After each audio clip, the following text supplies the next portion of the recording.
मेरी गाड़ी का जब नंबर आया तो मैं बैक करने के लिए जब जैसे इसको ऑन किया तो ये ऑन ही नहीं हो रही थी। सेल्फ स्टार्ट जो बटन होता है। भाई ये देखो नई की नई गाड़ी और इसमें ना धक्का लगा के स्टार्ट कर रहे हैं। देखो ब्रेक पैड प्रेस करो, क्लच प्रेस करो, हमने सब करा, हो ही नहीं रहा था कुछ यार, पता नहीं क्या दिक्कत हो गई है। बिल्कुल नई गाड़ी है भाई। अब देखते हैं स्टार्ट होती है नहीं होती। ये उनको ही बुलाओ, रेनो वालों को ही बुलाओ। 5वें गियर में चलो चलो चलो। ये लो भाई, टो एन से अब टो हो रही है गाड़ी अपनी। के पास बिल्कुल ब्रांड न्यू नया तो नहीं था, थोड़ा पुराना था, वो लगाया। जैसे हमने इग्निशन ऑन किया वो दोबारा से जल गया। हेलो दोस्तों, तो भाई आज मैं लेके हूँ आपके लिए, सामने देख लो रेनो काइगर। भाई इस गाड़ी के बारे में ना कुछ इंटरेस्टिंग बातें करेंगे हम, क्योंकि नॉर्मल तो मैं क्या करता हूँ कि ओनरशिप रिव्यू करता हूँ, उसमें जानते हैं ये गाड़ी कब ली है, कौन सा वेरिएंट है, क्यों ली है, ताकि आप लोगों को हेल्प हो गाड़ी लेने में। लेकिन ये जो आज की वीडियो बनने वाली है ना, ये कुछ डिफरेंट क्यों होने वाली है, क्योंकि भाई इस गाड़ी में ना 4 दिन पुरानी गाड़ी है। मतलब अब तो ज़्यादा हो गए, लेकिन 4 दिन पुरानी गाड़ी जब ये थी उस टाइम पे एक ऐसी प्रॉब्लम आई थी कि भाई सब ना, मतलब ये गाड़ी रोड पे बंद पड़ गई थी, सीधी सीधी बात बोलूँ तो। अब मैं बताता हूँ ये मुझे चीज़ें पता कैसे लगी हैं। भाई जब मैं अपनी गाड़ी में कुछ काम कराने गया था प्रो कस्टम्स पे पंजाबी बाग, तो वहाँ ये गाड़ी खड़ी हुई थी और वो, अब क्या है ना भाई, मैं भी नोएडा का हूँ और वो भैया भी नोएडा के थे, तो हमारी बातचीत हो रही थी। अब उसमें पता नहीं क्या हुआ है एकदम से कि भाई ये गाड़ी ना बंद पड़ गई थी। हम गाड़ी को देख भी रहे थे, मैं तो भाई देख भी रहा था, क्योंकि मेरे पास क्या है भाई, मेरे पास है पंच मतलब राइनो, और उसी सेगमेंट की ये गाड़ी है। तो मैं भी थोड़ी बहुत हम बातें कर रहे थे कब ली क्यों ली। इतने में भैया मेरे पास आए भैया और देखा कि भाई ये गाड़ी बंद पड़ गई थी। तो देखो ज़्यादा डिटेल मैं अभी नहीं बता रहा हूँ, अभी इसके ओनर हमारे साथ बने हुए, उनसे बातें करेंगे क्या सीन हुआ था उस दिन, और 4 दिन पुरानी गाड़ी में ऐसा क्या हो गया, मतलब क्या कमी रह गई इस गाड़ी में जो हमें मतलब धक्के वक्के लगाने पड़े थे। वो क्लिप्स ना मैं अभी डालूंगा आगे, आप देखना वीडियो कंप्लीट। तो चलो भाई सीधे इसके ओनर को इनवाइट करते हैं। तो क्या हाल है भैया? हेलो भैया, कैसे हो? बस बढ़िया। अंकित भाई इधर आ जाओ जरा, और थोड़ा सा फ्रेम में लेते हैं गाड़ी को भी और आपको भी। तो अंकित भाई सबसे पहले मुझे ये बताओ, अब तो चालू है ना गाड़ी? हाँ, बिल्कुल परफेक्ट चीज चल रही है। चल रही है? हाँ, कोई प्रॉब्लम चलो, नहीं है। और अब मुझे बताओ ये गाड़ी, थोड़ी बेसिक बातें करते हैं पहले, ये कौन सा वेरिएंट है? ये RXZ मॉडल है, मैनुअल। अच्छा, हाँ जी, टॉप मॉडल है, मैनुअल में आता है। ये टर्बो है क्या? टर्बो चार्ज है। अच्छा टर्बो चार्ज है। हाँ जी, हाँ जी। Okay okay. तो ये कितने में पड़ी थी भैया आपको? ये मेरे को पड़ी थी 10,86,000 में, और एसेसरीज वगैरह मिला के लगभग 11 के करीब पड़ गई थी। तो कंपनी से एसेसरीज ली थी क्या? हाँ, मैंने कंपनी से इसलिए ली थी बिकॉज बाहर इसके, एक तो क्योंकि नया मॉडल है, साल भर इसको हुआ है, बाहर जो अवेलेबिलिटी है इसके जो एसेसरीज है वो उनकी क्वालिटी इतनी अच्छी लगी नहीं मुझे प्रीमियम। तो मैंने शोरूम से ही लगवाया, और वो 1 साल की वारंटी भी देते हैं, तो दैट्स अ गुड थिंग। अच्छा अच्छा, ठीक है। तो अब मुझे ये बताओ, जो मेन मुद्दा है इस वीडियो का, कि भाई उस दिन हमारे साथ और आपके साथ क्या क्या सीन हुआ था, मतलब इस गाड़ी में। हाँ, सीन तो खैर बहुत अच्छा हो गया। हाँ, डिटेल में बताते हैं, डिटेल में बात करते हैं। तो सीन ये था कि हम कुछ काम करवाने गए थे, इसमें एम्बिएंट लाइटिंग और सबवूफर वगैरह लगवाने। आपकी गाड़ी ऑलरेडी पे काम चल रहा था। मेरी गाड़ी का जब नंबर आया तो मैं बैक करने के लिए जब जैसे इसको ऑन किया तो ये ऑन ही नहीं हो रही थी। सेल्फ स्टार्ट जो बटन होता है, सब कुछ काम कर रहा था, पावर विंडो, इसका स्टीरियो काम कर रहा था, एवरीथिंग इज वर्किंग, बट इसका स्टार्ट इग्निशन नहीं हो रहा था। तो फिर हमने सोचा क्यों नहीं हो रहा है, तो आपने भी हेल्प की, हमने भी थोड़ा इसको धक्का लगाया, तब भी स्टार्ट नहीं हुई। फिर हमने कॉल किया जहाँ से हमने परचेज की थी, नोएडा से परचेज की थी हमने। तो इसमें उन्होंने बोला कि बैटरी को कुछ निकाल के उसका प्लग 5 मिनट बाद दोबारा लगाओगे तो रीसेट हो जाएगा। ऐसा था ना, जैसे हम पहले तो इसमें बैठे थे, इग्निशन वगैरह सब ऑन था जब हम बैठे थे, बातें कर रहे थे ना, है ना। और सडनली आप मेरे पास आए थे कि भैया देखना यार मेरी गाड़ी ऑन नहीं हो रही है, एक तो रात का टाइम और इतनी दूर हम खड़े हुए हैं ना, बज चुके थे 12 के करीब बज चुके थे, 12 के करीब बज चुके थे ना। और हम देख रहे थे कि यार ये गाड़ी ऑन नहीं हो रही है। मुझे लगा देखो ऐसा होता है, पुश बटन स्टार्ट में कुछ दिक्कतें होती हैं, कि दिक्कतें नहीं, हम समझने में फेर होता है जो हम की वाला चलाते हैं ना। अब उसके बाद भाई जब मैंने खूब भाई करके देख लिया इसमें, मतलब क्या क्या ये इंडिकेट, अपना दिमाग लगाया, जिसने जो भी ये इंडिकेट कर रही थी गाड़ी हमें, पैडल शिफ्ट करो, सॉरी पैडल शिफ्ट कह रहा हूँ, ब्रेक पैड प्रेस करो, क्लच प्रेस करो, हमने सब करा, हो ही नहीं रहा था कुछ यार, पता नहीं क्या दिक्कत हो गई है। फिर वो ये सब मैकेनिक तो बनना पड़ता ही है हम सबको ही। फिर भाई मेरा भाई भी आया, और इनफैक्ट वहां पे जो काम कर रहे थे वो सब आ गए कि भाई पता मेन प्रॉब्लम ये थी, अगर हो पुरानी गाड़ी अंकित भाई तो कोई इशू वाली बात नहीं है ना, होती रहती है। लेकिन फ्रस्ट्रेशन हो गया, तो भैया को तो गुस्सा आ रहा था बहुत ज्यादा, और भाई गुस्सा तो देखो हमें भी आ रहा था।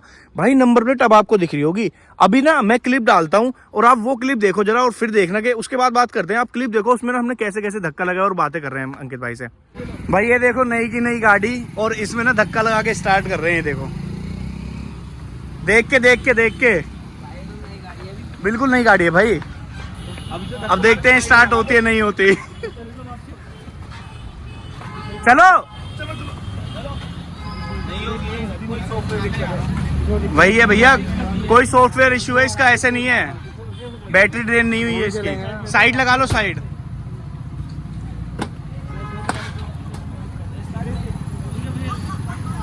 ये उनको ही बुलाओ, रेनो वालों को ही बुलाओ।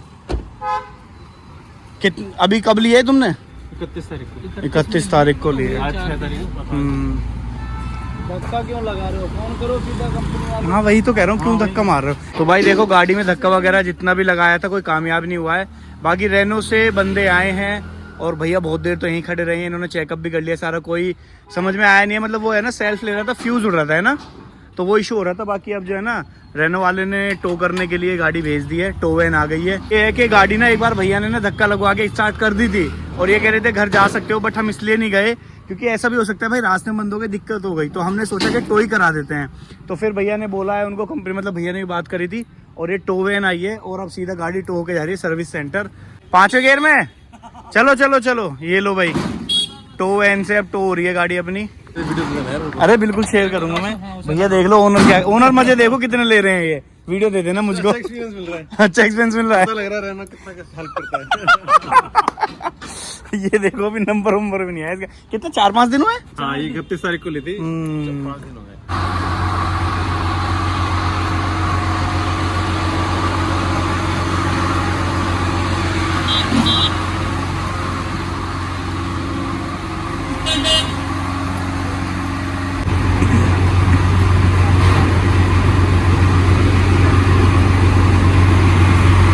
तो भाई देखिए आप लोगों ने क्लिप और इसमें आपको समझ में आ गया कि भाई कितने हम रात में मतलब परेशान हुए थे। और पता नई गाड़ी बिल्कुल, और पब्लिक भी, हम धक्का मार रहे हैं तो पब्लिक देख रही है इधर उधर से, सब ये कह रहे हैं क्या हो गया, रेनो बेकार है, ये है वो है, मतलब सब जज करके जा रहे थे ना। और बहुत तो ये भी कह रहे थे ये ही क्यों ले ली भाई, और ले लेते, ये ऐसे परेशान करते हैं। तो देखो सबसे पहले तो हम ये बताए थे ना, तो हम कंपनी की बुराई कर रहे हैं ना हम कर रहे हैं गाड़ी की बुराई, वो अभी हम डिटेल में बात करेंगे बाद में। पहले भैया को तो थोड़ा कंटिन्यू करके देखते हैं, ठीक है? बताओ भैया फिर। हाँ जी, तो जब हमने फिर नोएडा कॉल किया जहाँ से हमने परचेज की थी, तो उनके जो एग्जीक्यूटिव थे उन्होंने टेक्नीशियन से बात कराई। उन्होंने बोला कि प्लग आउट कर लो आप बैटरी को, तो गाड़ी पूरी रीसेट हो जाएगी। इनकेस कोई एरर होगा तो वो दिखा देगा आपके कंसोल पे, बट ऐसा कुछ हुआ नहीं, वो तब भी नहीं ऑन हुई।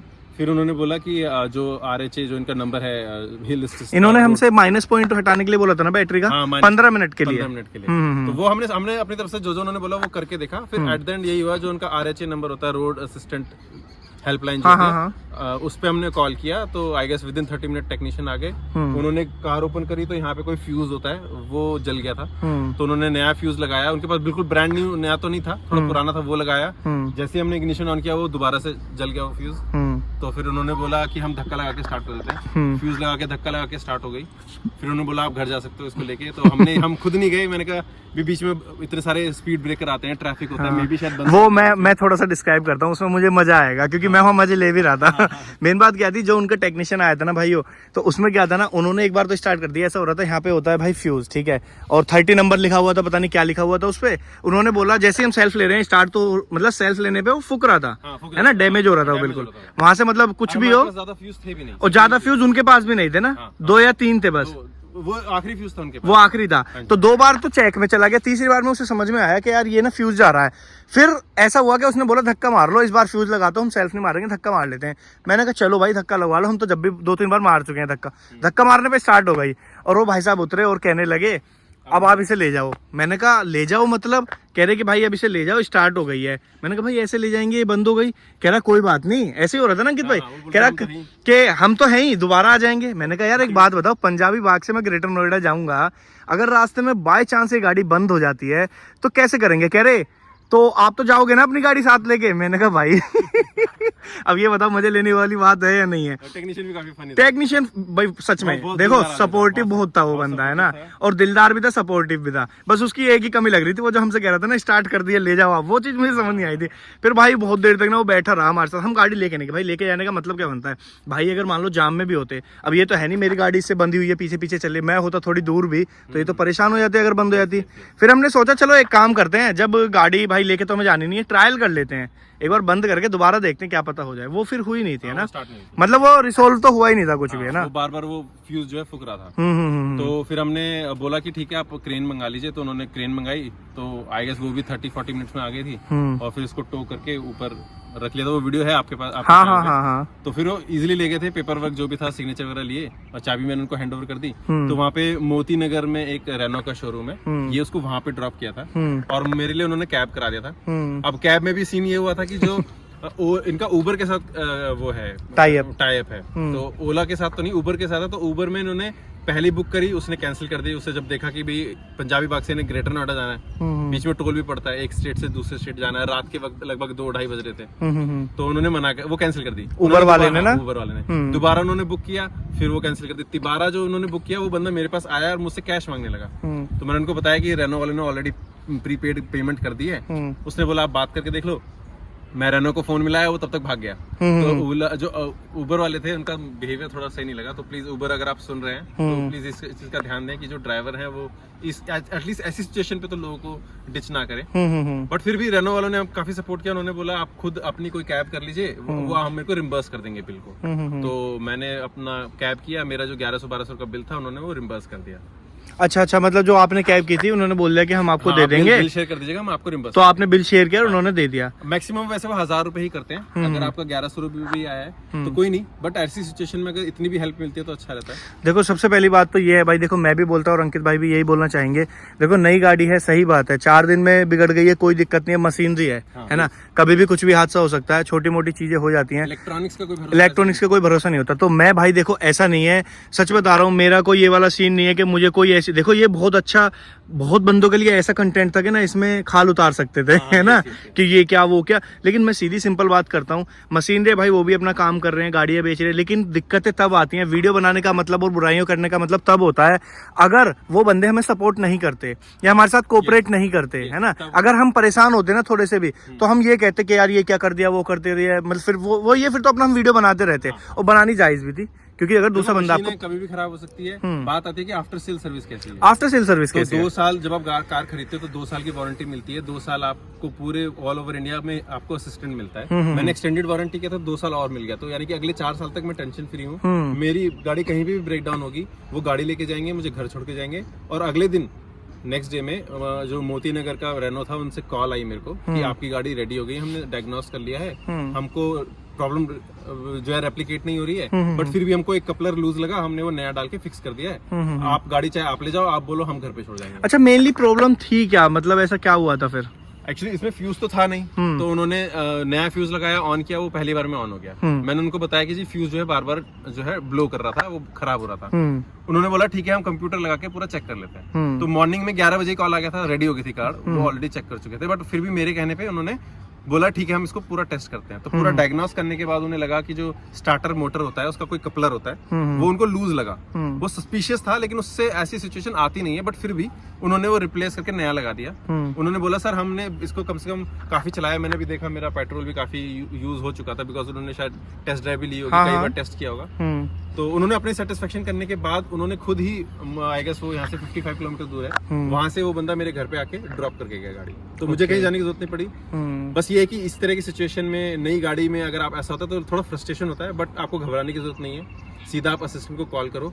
ये मेरे एक फ्रेंड के साथ भी हुआ था, हुंडई की कार थी उसकी, लेकिन वो लगभग 4-5 महीने हो चुके थे उसकी कार को, और उसने कुछ इंटरनली काम करवाया था, वायरिंग वगैरह का कुछ, तो हमको ऐसा लगा कि शायद उस वजह से दिक्कत हुई है, बट ऐसा कुछ नहीं था। उनको भी असिस्टेंट काफी अच्छे से मिला। तो जो कंपनी हमको असिस्ट कर रही थी वो, क्योंकि थर्ड पार्टी होती है, आप भी जानते हैं, थर्ड पार्टी होती है, तो टाटा को या फिर हुंडई या फिर रेनो, इन सब 3-4 कंपनियां उन्होंने हमें बताई थी। तो मतलब रेनो का जो रिजल्ट था या जो भी उनकी आफ्टर सेल सर्विस थी वो काफी अच्छी थी, तो मैं उससे सेटिस्फाई हूँ। और गाड़ी देखो कब तक बढ़िया चलती है, गाड़ी का कुछ पता नहीं। देखो बात ऐसी है, वही वाली बात है भाई, देखो मशीनरी होती है और मशीन ना कहीं भी खराब हो सकती है। बस थोड़ा सा इंटरेस्टिंग पॉइंट यही था कि भाई देखो नई गाड़ी, 4 दिन पुरानी गाड़ी, और उसमें अगर ऐसी हालत हो रही है ना, तो लोग बाग तो आपको जज करने ही लगते हैं। फिर फैमिली वाले भी ये बोलते हैं, अभी फैमिली का भी मैं रिस्पॉन्स लेने वाला हूँ भैया से, फैमिली वाले भी कुछ ना कुछ बोलते रहते हैं, ले ली नई गाड़ी, ये ले लिया वो ले लिया। भैया फैमिली का थोड़ा सा बताओ, फैमिली से क्या रिस्पॉन्स आया जब आपने उनको बताया कि मेरी गाड़ी खराब हो चुकी है? एक्चुअली हुआ ये था कि मैं मॉर्निंग में निकला था, मैं पहुंच गया था पहले यहाँ पे, ये जो हमारा जहाँ पे एसेसरीज वगैरह लगती हैं, कौन सी जगह है वो, करोल बाग में मुझे आइडिया था नहीं कि सारे पार्ट्स कहाँ मिलेंगे, तो मैं रैंडमली कई जगह पे घूमा, मेरे को काफी टाइम हो गया। तो लगभग मैं मेरे को जो समझ में आया, प्रो कस्टम पे कराना है सारा काम, तो वहां तक आते थे मेरे को 3, साढ़े 3, 4 बज गए थे। तो आपकी कार भी थी वहाँ पे, ऑलरेडी एक कार लगी हुई थी, तो मेरा नंबर लगभग ये लगा लो रात के 10 बजे के करीब आया। तो घर वाले वैसे ही गुस्सा कर रहे थे कि इतना सुबह से गया हुआ अभी तक नहीं आया, या बाल बच्चे हैं तुम्हारा वेट करें, घर पे आ जाओ जल्दी। फिर जब मैंने ये न्यूज दी कि भैया गाड़ी बंद हो गई है, तब तो वो तो आग बबूला हो गए। कि हमसे पहले कह रहे थे कि टाटा ले लो, ये ले लो, मारुति ले लो, क्योंकि हम ऑलरेडी मारुति चलाते हैं, ऑलरेडी मारुति कार है हमारे पास। अच्छा, इससे पहले आप मारुति की own मारुति ऑल्टो K10 है, उसका काफी अच्छा, हम पिछले 2014 से यूज कर रहे हैं और बहुत अच्छा है। उससे पहले भी हमारे पास टाटा की CRR रही है हमारे पास, है ना, मारुति वैन रही है, तो काफी अच्छा। हम टाटा मारुति से अलावा हम कहीं गए नहीं है। तो पहली बार हमने रेनो लिया, रेनो डस्टर मेरे एक फ्रेंड के पास थी, काफी अच्छा, उसने बताया था कि एक्सपीरियंस रहा है उसका, 6 साल पुरानी है। तो मैंने कहा मेरे को ट्रस्ट है रेनो पे, मैं जाता हूँ रेनो पे। बजट फ्रेंडली है, सारे फीचर आते हैं, स्पेशियस है, मजबूत है, इसकी एनकैप रेटिंग 4 है, तो अच्छी है, फैमिली के लिए बहुत अच्छी कार है। तो देखो, अगर आपको नॉर्मल ओनरशिप लेना है, मैं भी एक वीडियो और डालूंगा इसके बाद, अगर आपको लेना है इसका मतलब ओनरशिप रिव्यू में हम बातें जो करते हैं वही करेंगे। अभी तो फिलहाल हम इसकी बात कर रहे थे जो हमारे साथ ये दिक्कतें आई थी, है ना। तो अभी अगर वो बातें देखनी है ना, आप दूसरी वीडियो आपको देखनी पड़ेगी। अभी फिलहाल हम इसी की बातें करते हैं। तो मतलब ये है कि भैया आपको रेनो से कोई दिक्कत है नहीं, है ना। यस, कोई भी मतलब कि ऐसा है वैसा है, आपको कोई प्रॉब्लम नहीं है उनसे, है ना। इशू आई नहीं। देखो, हो सकता है बहुत से कस्टमर अनसेटिस्फाई हो सकता है बहुत से मारुति से भी बहुत अनसेटिस्फाई हो, टाटा से भी रहे हो, है ना। ये सिचुएशन टू सिचुएशन है। मेरे साथ जो हुआ, मेरे को फ्रस्ट्रेशन हुआ, लेकिन वो अच्छे से सॉल्व हो गया, तो मैं हैप्पी हूँ। फ्रस्ट्रेशन होना तो बनता भी था, क्योंकि नई गाड़ी में अगर मान लो मैं ही बंदा हूँ, 4 दिन पुरानी गाड़ी है, मतलब पुरानी नहीं बोलो, ये बोलो कि बस 4 ही दिन हुए इस गाड़ी को, और हम काम कराने कहीं जाते हैं, और अगर ऐसा हो जाता है ना, देखो पता है मेन बात क्या होती है, आपके साथ वो आप तो सेटिस्फाइड हो गए, लेकिन वहाँ जितने भी बंदों ने ये गाड़ी देखी होगी, वो 10 बार ये सोचेंगे और बातें भी करेंगे कि यार रेनो की ना हमने वहां पे देखी थी और वो बंद पड़ गई थी। इसलिए मैं नहीं चाहता भाई कि मैं कंपनी की कोई बुराई करूं या गाड़ी की कोई बुराई करूं, क्योंकि मैं भाई अच्छे से जानता हूं, मैं भी एक बिजनेस करता हूं, छोटा मोटा ही करता हूं। बाकी मुझे पता होता है अगर आपको प्रॉब्लम है तो आप मेरे पास आओ, मैं अगर सोल्व नहीं करता हूं तो आपका अधिकार है कि आप मेरी कहीं जाके बुराई कर सकते हो। लेकिन ये चीजें यहाँ पे हमें देखने को नहीं मिली है। मैंने अंकित भाई से बोल दिया था पहले आप काम करा लो, उसके बाद ही वीडियो शूट करेंगे, ताकि मुझे भी क्लियरिटी आए, वहां से भी क्लियरिटी हो जाए कि क्या क्या काम इसमें हुआ है, क्या नहीं हुआ है। अंकित भाई का आज मुझे कॉल आया था कल कि गाड़ी मेरी आ चुकी है, मैंने कहा चलो मैं आता हूँ, और उसके बाद हम थोड़ी सी डिटेल में ये बात करते हैं कि भाई देखो, जब ये गाड़ी खराब हुई थी तो फ्यूज की दिक्कत वो टेक्नीशियन ने बताई थी, बाकी हमने गाड़ी वहां पे पहुंचाई और आधा घंटे में वो टेक्नीशियन आ गया था, और आधा घंटा टेक्नीशियन, आधा घंटा को क्रेन, लगभग एक घंटे में प्रोसीजर हो गया था, है ना। और विद इन 1 आवर हम घर पे पहुंच गए थे, विद इन 1 आवर, और अगले दिन गाड़ी भी घर पे आ गई। और उन्होंने बोल दिया था हमसे आप इस टोवैन वाले को अपनी गाड़ी की चाबी दे दो और आप फ्री होके घर जाओ। और जो मेन बात है कि उन्होंने ना हमें कैब का भी पैसा दिया है, है ना, रिम्बर्स किया है। अगर वो करते वेल एंड गुड था, अगर उनसे नहीं हुआ या कैब वालों ने काम चोरी की, उन्होंने नहीं कैंसिल कर दी, तो उन्होंने उसका रिम्बर्स कर दिया, है ना। अगले 4 साल तक एटलीस्ट मैं टेंशन फ्री हूँ। और क्योंकि ये पहली बार मेरे साथ हुआ है, तो मेरे को, मैं पहली सिचुएशन में थोड़ा पैनिक हुआ। जैसे होता है कि बहुत से लोग को, जैसे किसी को पंचर लगाना नहीं आता, हाईवे पे उनको पंचर हो जाता है, वो घबरा जाते हैं, बट जब वो पंचर लगाना सीख जाते हैं तो उनके लिए बहुत नॉर्मल बात हो जाती है। तो अब मुझे पता है अगले 4 साल तक कोई इश्यू आएगा ना, तो मैं टेंशन फ्री हूँ। मैं फैमिली के साथ हूँ, कुछ भी हूँ, वो आप मेरे को कैब प्रोवाइड कराएंगे, वो मेरी गाड़ी टो करके लेके जाएंगे और मेरे को मेरे घर तक छोड़ के जाएंगे, उस चीज के लिए मैं असंतुष्ट हूं। चलो, अब इस वीडियो को तो ज्यादा लंबी करेंगे नहीं, ओनरशिप इसका एक अलग लेके आएंगे। अब मुझे ये बताओ, अगर कोई बंदा काइगर लेने के लिए सोच रहा है, ठीक है, तो क्या रिकमेंडेशन रहेगी आपकी कि आप लेनी चाहिए, नहीं लेनी चाहिए? अगर लेनी चाहिए तो क्यों लेनी चाहिए, ये भी जरा बताना। हाँ, बिल्कुल लेनी चाहिए। मैंने अपना, मेरा कुछ पॉइंट थे कि मैं थोड़ा बजट फ्रेंडली कार देख रहा था। मेरा बजट लगभग 9-9.5 लाख के करीब था, बट फिर भी मैंने स्ट्रेच करके 10.5-11 तक की कार ली, क्योंकि उस बजट में जो मैं टाटा नेक्सॉन और कुछ वेरिएंट देख रहा था, उनका बेस मॉडल में जो मिल रहा था, फीचर उसमें कम मिल रहे थे, प्लस अवेलेबिलिटी नहीं थी।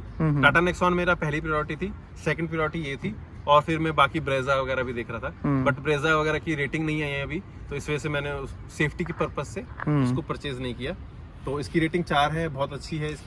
इसको आए हुए साल भर हुआ है, 50,000 से भी ज्यादा इसकी यूनिट बिक चुकी हैं। सर्विस इसकी बहुत अच्छी है, लुक्स भी अच्छे हैं। लुक्स बिल्कुल यूनिक है। आप पीछे से इसका देखेंगे अगर, हाँ, थोड़ा सा मैं दिखा देता हूँ आपको दिखाऊं, इसमें क्रोम लाइनिंग हमने लगाया, तो ये बहुत परफेक्ट लिखती है, थोड़ा बैटमोबिल जैसा दिखता है। और इसीलिए भैया ने ना अंदर बैटमैन का वो लगाया हुआ है, वो आप ना दूसरी वीडियो में देखना, ये देखो। तो इसमें क्रोम लगा हुआ था, ये क्रोम मैंने अलग से लगवाया है, प्लस इसके जो फेंडर्स हैं ये थोड़े स्टाइलिश लगते हैं, और ये देखने में मतलब काफी यूनिक लगती है। इसकी प्रेजेंस जो है सड़क पे वो सबसे अलग। नहीं, देखो एक बात और भी है, मैं भी बताना चाहूंगा। जब मैं गाड़ी प्लान कर रहा था लेने से पहले, तो मेरे दिमाग में पंच ही आती थी कि पंच लेनी है, लेकिन सच बता रहा हूँ मैं, जब मैं इस गाड़ी को कहीं भी रोड पे देखता था ना, तो मुझे ऐसा फील होता था, जब मैंने बुक कर दी थी, मैंने कोई गलती तो नहीं करी कि यार ये लेके, पर सच में यार इसके ना, और ये ब्लैक की थोड़ी सी कहानी बताओगे जरा, ब्लैक कलर का क्या सीन है? ब्लैक का बहुत इंटरेस्टिंग कहानी है कि ब्लैक एडिशन एक्चुअली मिलता नहीं है बहुत इजीली, क्योंकि बहुत लिमिटेड कलर बनता है, और ये इनका 1 साल पूरा होने के बाद इन्होंने एक एनिवर्सरी एडिशन निकाला है, ठीक है। तो शोरूम वाला बता रहा था मेरे को कि सर ब्लैक में शोरूम में लगा नहीं पाता हूँ। हमने उनसे पूछा था कि व्हाइट खड़ी है, ब्राउन खड़ी है, सारे कलर खड़े हैं, ब्लैक का है। तो उन्होंने बोला सर ब्लैक में लगा नहीं पाता हूँ बिकॉज जैसी आती है वो बिक जाती है। हमने कहा हम एक बार ब्लैक देखना चाहते हैं, तो उन्होंने बोला सर जैसी अवेलेबल होगी मैं बता दूंगा। फिर पीछे से उसका एक बंदा आया, कह रहा सर ब्लैक अभी अभी जो है डॉकयार्ड में जो है ट्रक से उतरी है। हमने कहा बहुत बढ़िया बात है। उसने कहा सर आप कल आ जाओ, मैं वॉश करके आपको दिखा दूंगा। तो हम अगले दिन पहुंचे, देखते ही मेरे घर वालों को बहुत अच्छी लगी। अच्छा, मेरी फैमिली मोस्टली कहती है व्हाइट ले लो ज्यादा अच्छी है। इससे पहले ऑल्टो K10 है वो भी ब्लैक है, तो वही डस्ट का थोड़ा इशू रहता है। उन्होंने बोला व्हाइट हम पहले भी यूज करते थे, ब्लैक बीच में लिया इतना मजा नहीं आया, अब हम व्हाइट ही लेंगे। ओके। बट जब उन्होंने ब्लैक देखा तो मतलब फिदा हो गया सब इस पे। हमने कहा भाई यही चाहिए हमें। तो ये लगा लो 12 दिन पहले मैन्युफैक्चर होके आई थी। हाँ। ये अक्टूबर 2012 की मैन्युफैक्चरिंग है इसकी, और हमने 31 को ही परचेज की थी, तो लगभग 18-20 दिन तो आपको एकदम से मिल कैसे गई 10-12 दिन में? इसलिए मिल गई क्योंकि जिस दिन हम गए थे बुक करने उसी दिन उनकी डॉकयार्ड से उतरी थी, हमने बुकिंग अमाउंट दिया और हमने बुक कर ली। अच्छा। हाँ ये क्या। पर सच में ब्लैक में कुछ अलग लग रही है ना। हाँ चलो बस अंकित, ये है कि थोड़ा मेंटेन रखना पड़ता है, थोड़ा साफ सफाई रखो, वरना ये ब्लैक ब्यूटी बहुत मतलब दूर से एक तो यूनिक है, क्योंकि अगर आप टाटा नेक्सॉन वगैरह देखोगे वो 5 साल से आ रही है और सेम ही डिजाइन है, तो वो आपको सड़कों पे हर जगह मिलेगी। ये थोड़ा अलग है, साल भर पुरानी है, तो आपको इवन मेरी पार्किंग में भी देखो तो शायद 4-5 से ज्यादा कारें यहाँ नहीं होंगी। तो ये ब्लैक एडिशन थोड़ा और यूनिक हो जाता है, तो चलो अच्छा लगता है। अब हम ये तो हमारा सारा क्लियर मैंने कर दिया है कि भाई क्या क्या सीन हुआ था, कैसे हुआ था, गाड़ी खराब हो गई थी 4 दिन पुरानी और सेल्फ नहीं ले रही थी, टेक्नीशियंस आए, मतलब ये है कि सपोर्टिव रहे काफी रेनो वाले भी और काफी अच्छे से कोऑपरेट किया। अब अंकित भाई थोड़ी सी बातें करते हैं कि अगर जैसे रेटिंग की बातें करता हूँ मैं, पॉजिटिव नेगेटिव्स वगैरह इन सब की अगर आपको भाई बातें देखनी है तो आप ना दूसरी वीडियो चेकआउट कर लेना। अंकित भाई जैसे मैं गाड़ियों की रेटिंग लेता हूँ, ठीक है, कि गाड़ी को आप आउट ऑफ 10 कितनी रेटिंग देना चाहोगे, लेकिन आज मैं आपसे 2 रेटिंग लेना चाहूंगा। पहले तो आप मुझे गाड़ी की आउट ऑफ 10 बता दो, कितनी रेटिंग देना चाहोगे? देखो मैं अभी अच्छे से तो बता नहीं पाऊंगा बिकॉज मैंने अभी इसको हाईवे पे ज्यादा भगाया नहीं है, मैं लंबी ट्रिप पे गया नहीं हूँ और मैंने इसकी सर्विसिंग भी नहीं। चलो अभी एक काम करते हैं, परफॉर्मेंस को साइड रखते हैं और सिर्फ लुक्स और थोड़ा कंफर्ट पे बात करके बता दो आप मुझे। हाँ कंफर्ट में तो नंबर 1 है। मेरी फैमिली में लगभग हर एक मेंबर को अच्छा लगा, मेरी मॉम डैड को, बच्चों को, मेरे को भी, क्योंकि हम इससे पहले जिस कार में थे उसमें मेरे पैर थोड़े फंसते थे क्योंकि मेरी हाइट 6 फीट है, मेरे डैड की भी। तो हम जब गाड़ी को जो अपनी सीट थी पीछे कर लेते थे तो पीछे वाले पैसेंजर को दिक्कत होती थी। इसमें ऐसा कुछ नहीं है, तो स्पेस के मामले में बहुत अच्छा है, बूट स्पेस इसका बहुत अच्छा है। अगर हम कहीं ट्रैवल करते हैं या कहीं छोटे मोटे पिकनिक पे भी जाते हैं तो हमारे पास बूट स्पेस काफी है, उसके अंदर काफी चीजें आ जाती हैं। तो मतलब ये है कि 10 आउट ऑफ 10 दोगे आप कंफर्ट को? हाँ है ना, मतलब 10 आउट ऑफ 9 आउट ऑफ 10 के लीजिए, 9 क्योंकि हाँ बिकॉज लग्जरियस कार भी होती हैं, अगर कंफर्ट को देखें मैं 10 नहीं दे सकते ना, 10 परफेक्ट होता है। एक्चुअली मैं इससे पहले रॉल्स रॉयस गोस्ट में भी बैठा हूँ, मैंने वो भी चलाई है, तो उसकी प्रीमियमनेस अलग है, वो ऑब्वियसली वो बिल्कुल अलग है, ये अलग कार है।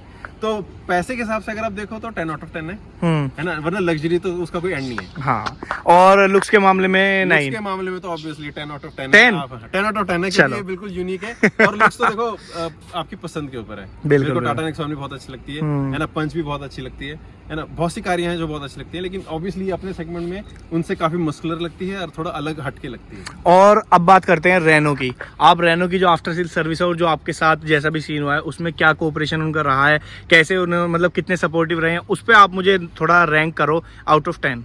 हाँ मैं 8 आउट ऑफ 10 दूंगा। अच्छा, 2 नंबर इसलिए कटा है क्योंकि जो टेक्नीशियन के आने का समय और जो क्रेन का आने का समय हो सकता है कि क्योंकि हम दिल्ली के कोने में थे, हाँ, है ना, हो सकता है कि उनकी अवेलेबिलिटी हो, लेकिन जो उनका एप्लीकेशन था जिसमें वो दिखा रहे थे कि कितनी दूर पे आपका टेक्नीशियन है, टेक्नीशियन मेरे से 6 किलोमीटर दूरी पे था, बट उसको आने में आधा घंटा लगा। तो उसने बताया कि वो ऑलरेडी किसी को असिस्ट कर रहा था, तो हो सकता है कि उनके पास मैन पावर थोड़ी कम हो रात के वक्त में, तो पॉसिबिलिटी है। प्लस दूसरा ये था कि मेरे को श्योर नहीं था कि वो कार ड्रॉप करेंगे, मुझे लेने जाना पड़ेगा, क्योंकि मैं तो रेडी था, मैं सोचता था मेट्रो पकड़ूंगा और मोती नगर पे उतर के गाड़ी उठा लूंगा, बट उन्होंने जो है मेक श्योर किया कि सर आपको आने की जरूरत नहीं है, हम अपना ड्राइवर आपको भेज रहे हैं। ये भी पॉइंट हमें अच्छा लगा ना। हाँ, फिर तो उन्होंने मेरे को क्योंकि जो रेनो के जो एग्जीक्यूटिव थे उनको भी श्योर नहीं था कि उनके पास ड्राइवर अवेलेबल होगा कि नहीं, क्योंकि मैन पावर इस वक्त थोड़ा क्रंच चल रहा है, आई डोंट नो किस वजह से, शायद दिवाली के बाद लोग छुट्टियों से आ रहे हैं इसलिए। तो उसने पहले बोला था कि सर आप आ जाएंगे तो अच्छी बात है, वरना हम ड्रॉप करवा देंगे, कब करवाएंगे वो श्योर नहीं था, बट मेरे को जो है लगभग 4-4:30 बजे उनका कॉल आया कि हम जो है ड्राइवर भेज रहे हैं। और मात्र 2 दिन में गाड़ी ठीक कर दी थी ना? 2 दिन क्या, एक मतलब पिछली रात को खराब हुई, अगले दिन मेरी अच्छा, अगले दिन ठीक हो गई थी ना, आ गई थी, है ना? आ गई थी, हाँ। चलो। मतलब विद इन 24 आवर्स के अंदर ठीक हो गया गाड़ी। 24 आवर्स भी नहीं हुए थे इवन। चलो अंकित भाई, थैंक यू यार अपना टाइम देने के लिए, Thank you, बहुत thank अच्छा you लगा so आपसे much. मिलके। और अच्छी बात है ये, हम आपने एक्सपीरियंस शेयर किया, इससे ना लोगों को हेल्प मिलेगी। जो बंदे एकदम से पैनिक हो जाते हैं इन चीजों को देख के, थोड़ा ये भी पता लगेगा। काफी कॉन्फिडेंट आया रेनो। हाँ, मेरे को थोड़ा ट्रस्ट डेवलप हुआ मेरा। बिल्कुल बिल्कुल। तो भाई देख लो, यही था आज की वीडियो में रेनो काइगर का एक एक्सपीरियंस, कुछ अलग एक्सपीरियंस। क्योंकि ओनरशिप हम बहुत करते हैं, ओनरशिप ही था वैसे तो भाई ये, लेकिन आज ना मुद्दा थोड़ा सा लगता है, टाइटल थोड़ा सा लगता कि नई गाड़ी भी भाई देख लो खराब हो सकती है, पुरानी तो होती है, नई गाड़ी में भी कुछ भी हो सकता है। लेकिन ये है कि भाई देखो, रेनो की तरफ से जो हमें सपोर्ट किया है ना उन्होंने, मतलब उनका जो कोऑपरेशन था ना बहुत अच्छा। मतलब ये लगा लो कि भाई थोड़ा सा टाइम का डिले हुआ था बस, थोड़ा जो हमें इंतजार करना पड़ा था, वहाँ पे मैं भी भैया के साथ ही था। पर ये है कि हाँ, बाकी जो चीज़ें थी, बाकी जो प्रोसीजर सारा उन्होंने ना करके दिया। और जो भाई ओला उबर का खर्चा था ना, वो भी उन्होंने देख लो 1000 रुपये के आसपास जो है उन्होंने हमें भिजवा दिया था।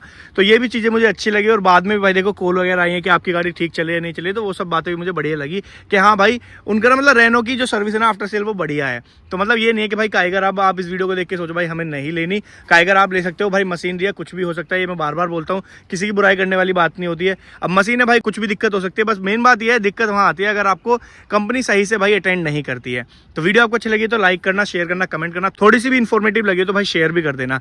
तो चलो भाई वीडियो करते हैं यहीं पे, thank you so much for being here. मिलते हैं नेक्स्ट वीडियो में नई गाड़ी के साथ, बाय।